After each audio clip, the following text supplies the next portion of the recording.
retour dans le 22 minuit, toute l'actu vue du Sud. Voici les titres de ce nouveau journal. 700 animaux retrouvés dans un état déplorable dans une ferme pédagogique à Fuveau, près d'Aix-en-Provence. Des spécimens laissés à l'abandon et qui ont été saisis par des associations. À Marseille, les éboueurs étaient en grève lundi. Une grève pour 24 heures, mais une grève qui a duré plus longtemps que prévu. Pas d'écran géant dans la cité phocéenne pour les quarts de finale de la Coupe du Monde. Trop cher selon la municipalité. Les commerçants du centre-ville, eux, se frottent les mains. Et puis la reprise pour le Montpellier Hérault Rugby. Une reprise pas vraiment en douceur. Au programme des rugbymen, décrassage, musculation et matchs amicaux.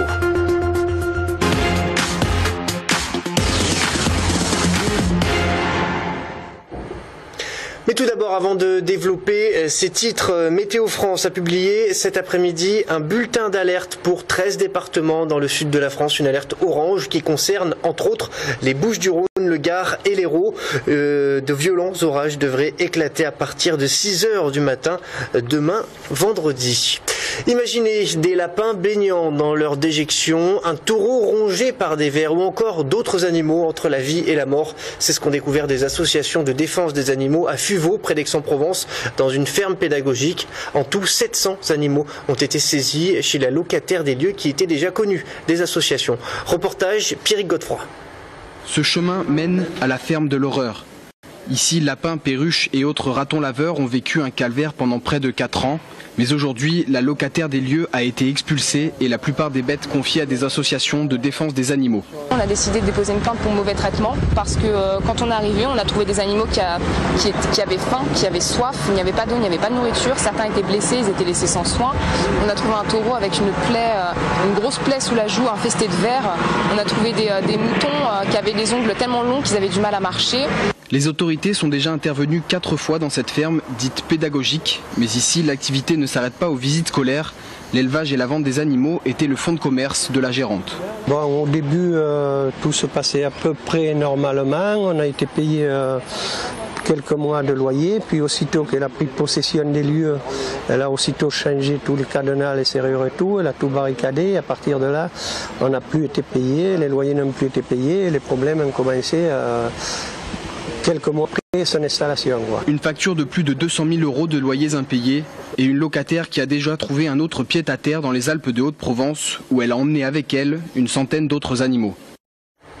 Autre information importante, en bref, Abdelkader Adzimani et Abdelrahim El Jabri ont été acquittés par la cour d'assises du Gard ce soir à Nîmes à l'issue de leur procès en révision. Ils avaient été condamnés à 20 ans de réclusion en 2004 pour le meurtre d'un jeune dealer à Lunel, une condamnation annulée par la cour de révision en mai 2013. Adzimani, 49 ans, et El Jabri, 48 ans, ont toujours clamé leur innocence.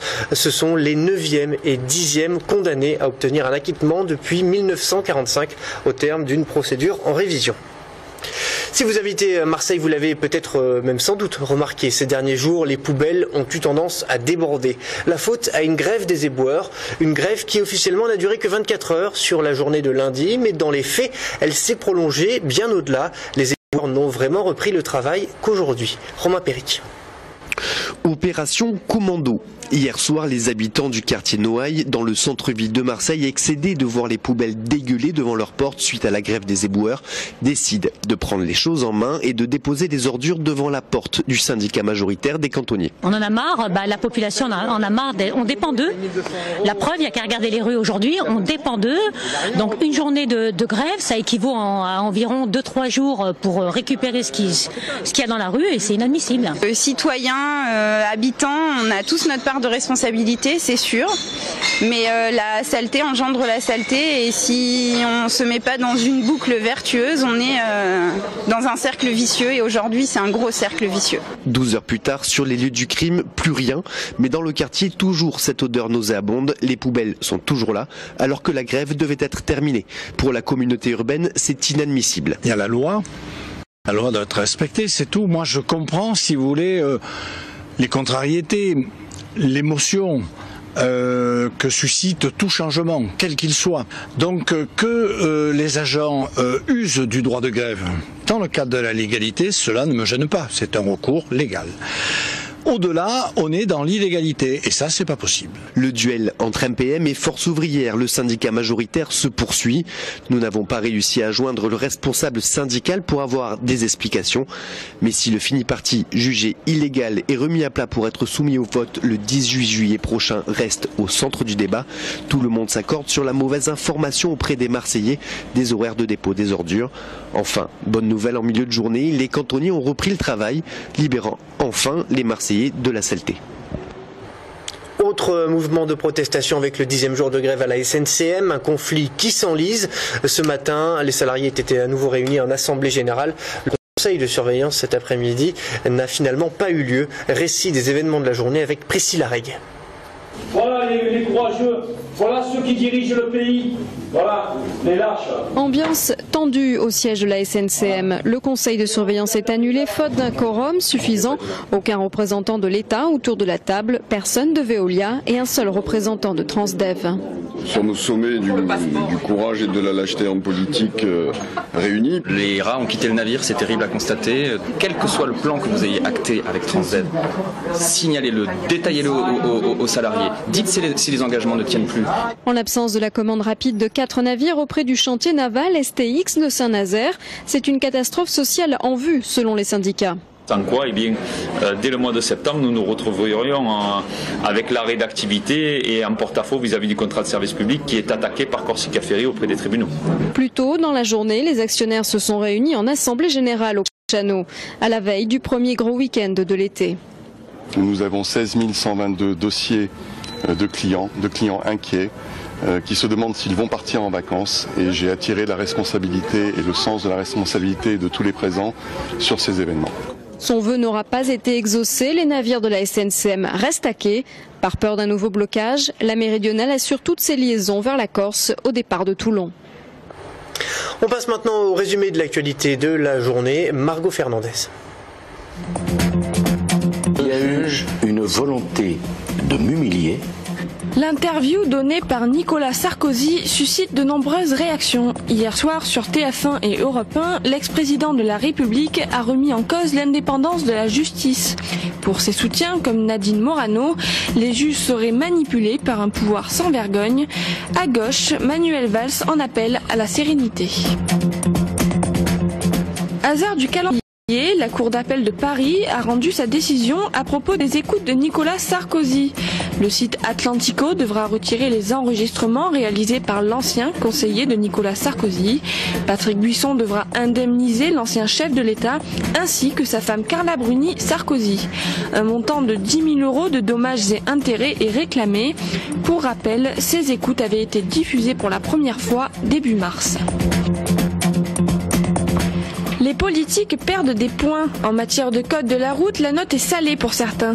12 feux grillés en 3 minutes pour le ministre de l'économie Arnaud Montebourg, selon le magazine Auto Plus qui a mené l'enquête. Excès de vitesse ou remontée de fil à contresens, question conduite, le gouvernement a tout faux. Valls et Cazeneuve, adeptes des excès de vitesse, la meilleure élève serait Ségolène Royal. Angelina Jolie fait son entrée au musée Grévin. L'actrice hollywoodienne rejoint son compagnon Brad Pitt dans le célèbre musée de cire de la capitale. Sa statue sera placée entre celle de Laetitia Casta et George Clooney. Vous êtes peut-être supporter des Bleus et vous avez envie de voir le match France-Allemagne sur écran géant demain. Eh bien, vous pourrez le faire à Paris, à Strasbourg ou même à Brie-sur-Marne, mais pas à Marseille. La municipalité n'a pas souhaité l'installation d'un écran géant sur le Vieux-Port pour les quarts de finale. Un choix qui satisfait les commerçants du centre-ville. Reportage Ali Martiniki. Demain soir, il n'y aura donc pas d'écran géant sur le Vieux-Port pour suivre le quart de finale de la Coupe du Monde France-Allemagne. L'écran géant, c'est de l'ordre entre 80 000 et 100 000 €, payés par les contribuables. Ensuite, il faut faire un marché, et un marché public, ça se fait 3 mois à l'avance. L'opposition regrette cette décision. On postule au titre de capitale européenne de sport, et on est incapable d'installer un écran géant. on est capable de faire construire un stade Vélodrome à 267 millions d'euros et on n'est pas capable de faire installer un écran géant à 5 000 euros pour les Marseillais. Certains cherchent déjà une solution. On va devoir improviser, on va devoir aller sur la Canebière, au Vieux-Port, ou on va aller voir du côté de la gare, on va essayer de trouver un petit écran, on va essayer de se poser, et voilà, on va être derrière les bleus, on va pousser. Pas d'écran géant en centre-ville, cela fait peut-être le bonheur des restaurants et des bars. On a quand même une culture et une histoire forte dans les bars de quartier sur tout le territoire de Marseille, et c'est vrai que si ça peut aider à des bars à reconquérir une clientèle, et l'ambiance est chaleureuse, et je pense que c'est très bien de retrouver ce lien avec le commerce et les bars lors de ces grands événements. Chez Richard, le menu est déjà choisi. Demain c'est tapas à volonté. Il diffusera le match sans aucun doute. C'est vrai que le lieu s'y prête parce qu'il y a beaucoup de monde, il y a une ambiance phénoménal, ça crie, ça hurle. France-Allemagne, c'est dans 24 heures, écran géant ou pas, cela n'empêche pas les supporters des Bleus de rester optimistes. Ils vont nous faire au moins 2-0. Ah oui, les Français, Vive la France. Et à propos de football, le bras de fer entre l'Olympique de Marseille et la ville de Marseille continue. Le club annonce par l'intermédiaire de son directeur général que l'OM a entamé les démarches pour jouer dans un autre stade. Pour rappel, la ville veut augmenter significativement le prix de la location du stade Vélodrome suite à sa rénovation.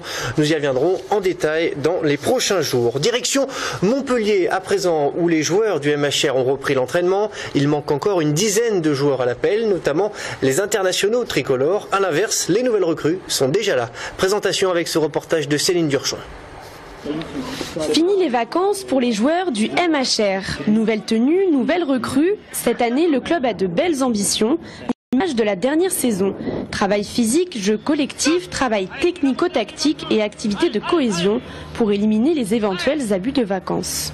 On a eu la chance de prendre le temps cette année de les faire revenir un peu plus tôt pour pouvoir faire des entretiens individuels. Donc j'ai pu sonder un petit peu tous les joueurs, sur les nouveaux et les anciens, les sonder sur la préparation physique et aussi ce qu'ils auraient voulu faire évoluer ou leurs attentes. Et on se rend compte qu'il y a quand même un super état d'esprit, que les mecs ont vraiment envie de travailler. Cette année, 4 des 9 recrues sont françaises. L'ancien ailé du Racing Métro, Benjamin Fall, le 3e ligne du même club, Antoine Battu, le pilier droit du stade français, David Atoub, et le demi de mêlée du club de Tarbes, Teddy Iribaren. J'ai vraiment envie et vraiment hâte de jouer, d'amener quelque chose à ce club, parce que je crois qu'on n'est que de passage, mais on marque les esprits par ce qu'on apporte. J'étais très attentif au jeu de Montpellier, enfin au jeu en général des équipes qui sont les premières attaques du championnat. Montpellier, ça reste quand même un des plus beaux jeux avec Bordeaux pour moi, je pense, en top 14. Donc c'est un club qui me donne énormément envie, qui me procure énormément de plaisir quand je les regarde jouer.